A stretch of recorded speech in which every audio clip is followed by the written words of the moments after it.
ఇక్కడ అవసరమైనంత ఉన్నాయి. కానీ బ్లాక్ 270 రూపాయలు 350 రూపాయలు,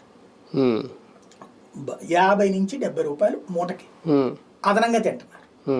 ఇది పట్టుకుంటున్నారుగా వీళ్ళే. ఎవడా దాని వెనకాల ఉన్న నాయకుడికి తెలియకుండా జరుగుద్దా? అదే కదా. ఎందుకు నాయకుడిని పట్టుకోవట్లా? ఆ వ్యాపారస్తుని ఎందుకు పట్టుకుంటున్నావు నువ్వు? నాయకుడికి తెలియకుండా నువ్వు వెళ్ళుద్దా ఎరువు? అంటే ఇక్కడ ఎరువు అందట్లేదన్నటువంటిది ఈనాడు జ్యోతి రాస్తున్నాయి. కాకపోతే వ్యాపారి తప్పించి వాళ్ళది కాదు. అక్కడ ఎవరి పర్యవేక్షణలో నడుస్తుంది? వీళ్ళు నిజంగా చేయగలిగితే ఒకప్పుడు జన్మభూమి కమిటీల వల్లనే నష్టపోయారు చంద్రబాబు. వాళ్ళు గ్రౌండ్ లెవెల్ ఇప్పుడు వీళ్ళ వల్లనే నష్టపోబోతున్నారు.